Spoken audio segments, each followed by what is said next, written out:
What if the biggest money mistake is not that you earn too little, but that you have been following a rhythm that quietly keeps you broke? Stay with me, because what I am about to show you is simple, old, and shockingly powerful. For a very long time, certain families used a pattern built around the number 7, and that pattern helped them protect money, grow money, and pass it down instead of watching it disappear. Most people never hear this, not because it is complicated, because simple truths do not make institutions rich. Think about your own life for a second. You work hard, you try to be careful, you make plans, and somehow by the end of the month the money has slipped through your fingers again. If that has happened to you, this is the part you do not want to skip, because the problem may not be your effort. It may be your order. It may be your timing. It may be that no one ever showed you the rhythm that tells money where to go instead of letting money control you. And once you see this pattern, you will start noticing it everywhere. In the choices you make, in the pressure you feel, in the way some people stay trapped while others slowly build something that lasts. Have you ever opened your banking app near the end of the month and felt that quiet punch in your chest? You remember working, you remember trying, you remember saying no to things you wanted, and still the numbers look wrong. There is rent, food, bills, repairs, school costs, random charges, subscriptions you forgot about, one emergency after another, and suddenly it feels like your money has a secret exit door. A lot of people blame themselves at that moment. They think they must be bad with money. They think they need more discipline, more hustle, more tips from experts who talk fast and somehow say nothing useful. Maybe you tried budgeting apps. Maybe you watched clips about saving hacks. Maybe you listen to people telling you to skip coffee as if coffee is the reason your life feels heavy. But deep down, you know the problem is bigger than that. The problem is not one small purchase here or there.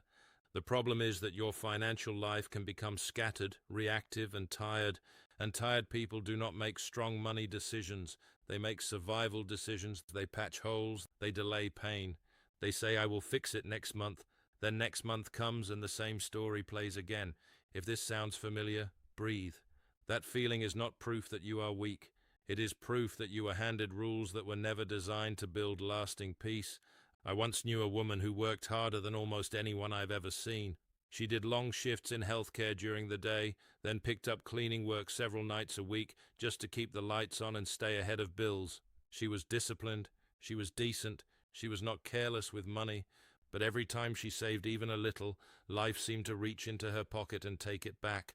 The car needed repair, a medical bill showed up, something broke in the house, something always happened.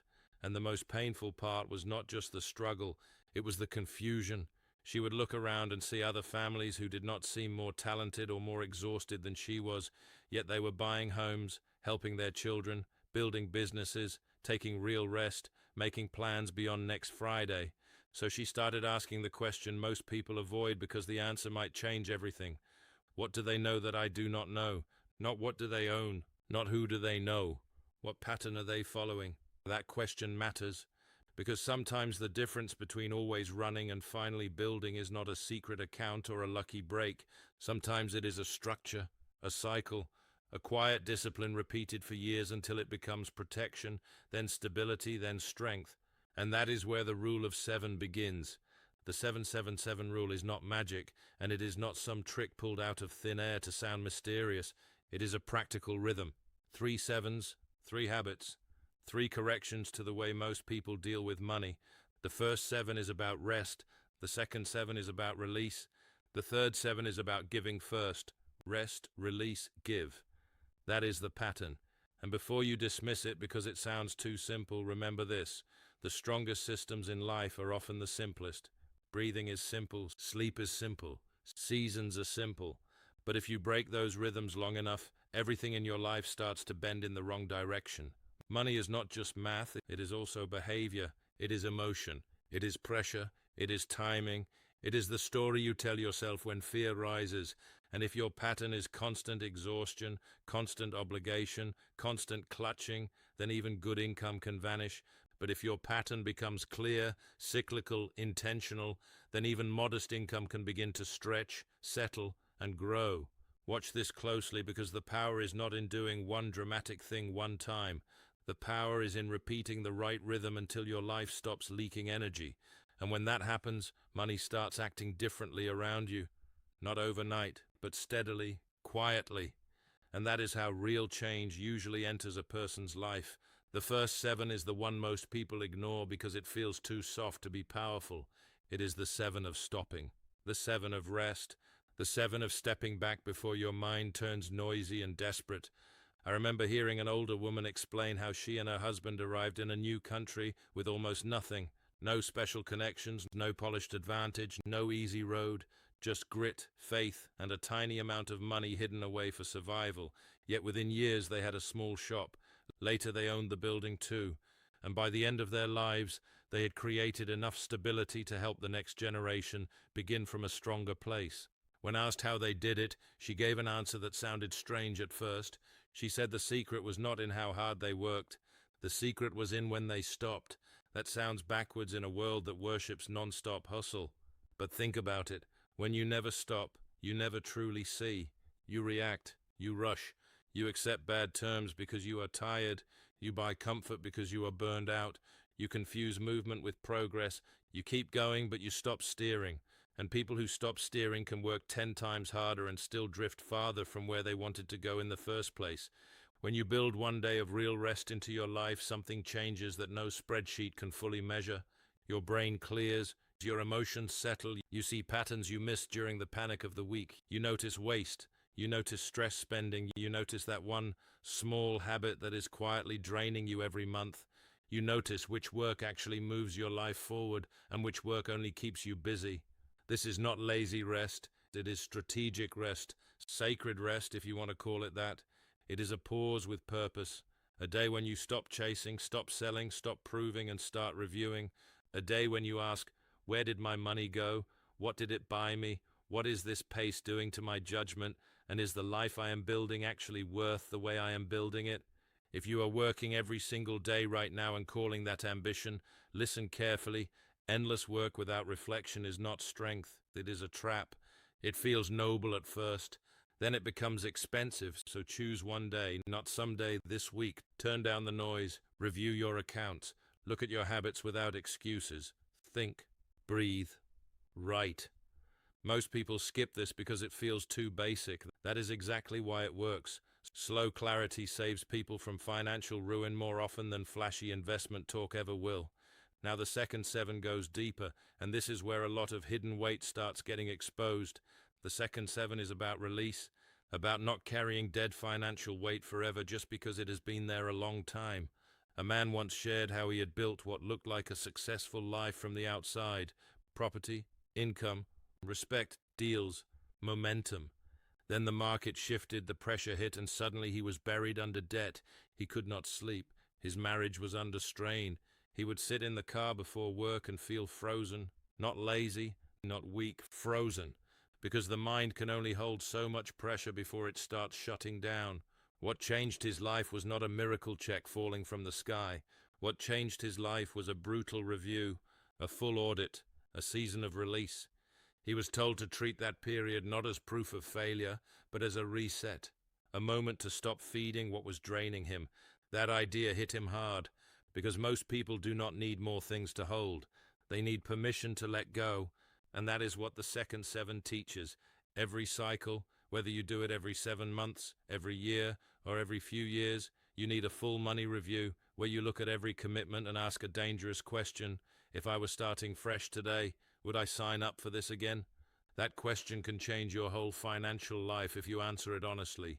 Look at every debt, every recurring charge, every loan, every business arrangement, every service you kept out of habit, every monthly payment you stopped noticing, every obligation tied to pride, every expense tied to an old version of yourself. Then ask, would I choose this again if I were clear, calm, and starting today?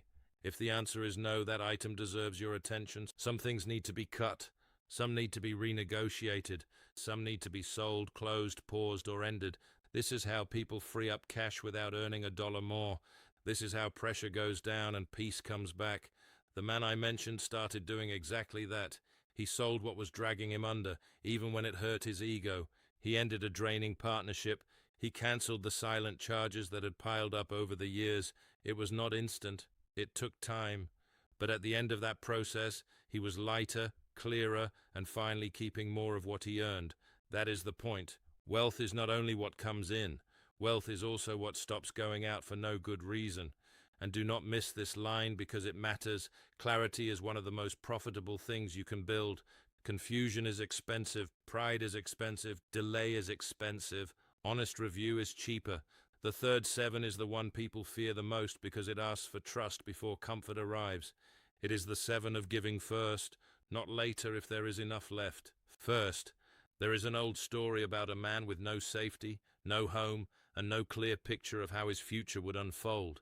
He slept on the ground with a stone under his head.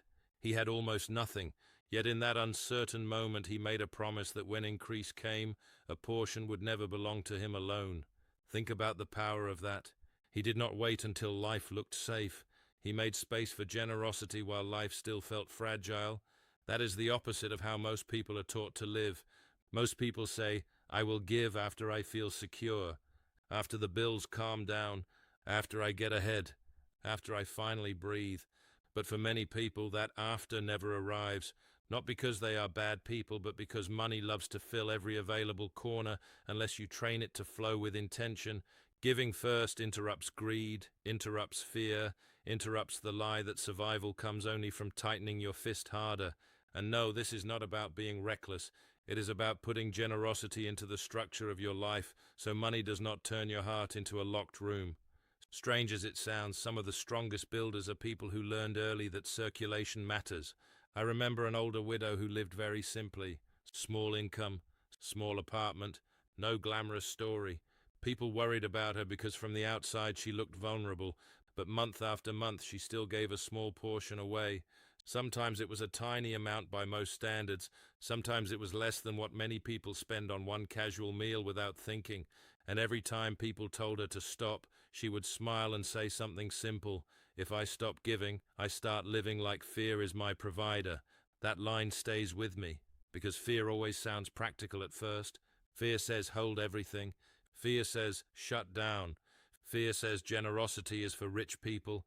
But in her life, giving kept her spirit open, her priorities clean, and her spending honest. She lived below her means. She invested carefully.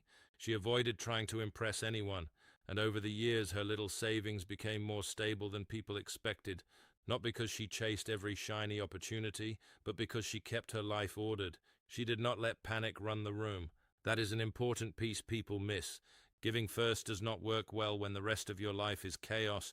It belongs inside a bigger rhythm. Rest so you can think clearly, release what is draining you, then give from a place of order. That combination changes more than your bank balance. It changes your relationship with money itself. So here is the practical move. Start with 7%. Not because 7 is magic, but because it gives this rule a living form you can actually test.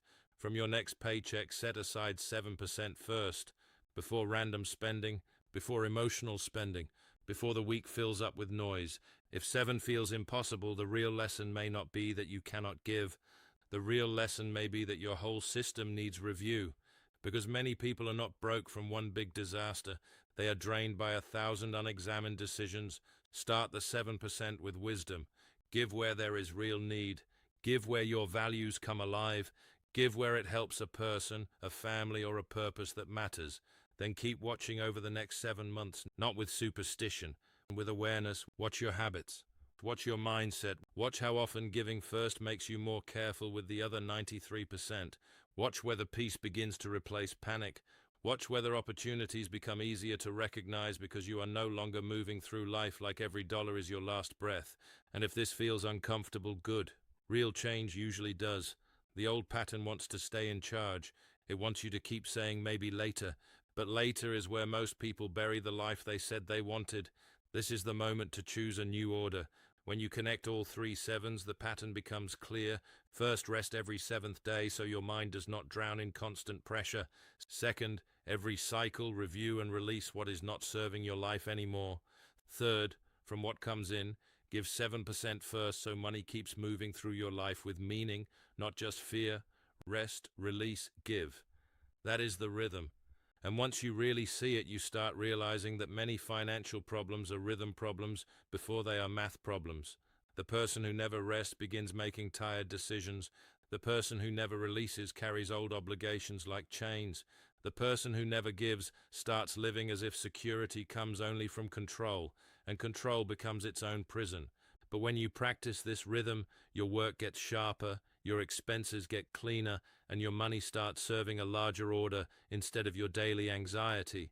This is why some people with average income build a stable life, while others with higher income stay trapped in cycles of pressure. It is not always because they have more talent. Sometimes they simply have better structure, and structure beats intensity over time. Slow habits beat emotional bursts. Clear cycles beat constant hustle. If you are still here, let this sink in, because this is where the script stops being interesting and starts becoming useful. You do not need to master everything tonight. You need to start the rhythm and protect it long enough to see what changes. I have watched families follow this pattern for years, and what stands out is not just money, it is the atmosphere around the money. Their homes feel calmer, their decisions feel less frantic, their children grow up seeing that wealth is not only something you accumulate, it is something you manage with humility, discipline, and purpose. They learn that rest is not weakness. They learn that reviewing expenses is normal, not shameful. They learn that giving is part of adulthood, not something reserved for saints or millionaires, and that matters because real generational strength is not only leaving behind assets, it is leaving behind habits that prevent assets from being wasted. A child who inherits money without wisdom can lose it fast. A child who inherits rhythm can rebuild even after loss. That is why this matters so much. The leak in your life may not close because of one raise or one lucky break.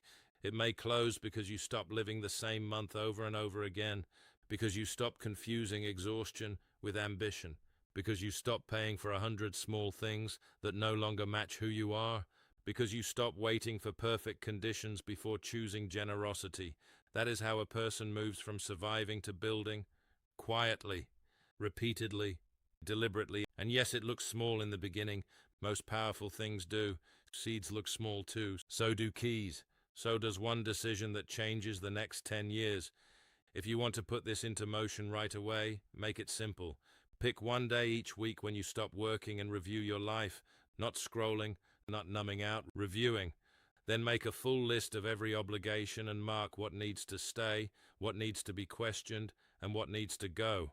After that, choose your 7% and decide in advance where it will go so emotion does not hijack your intention later.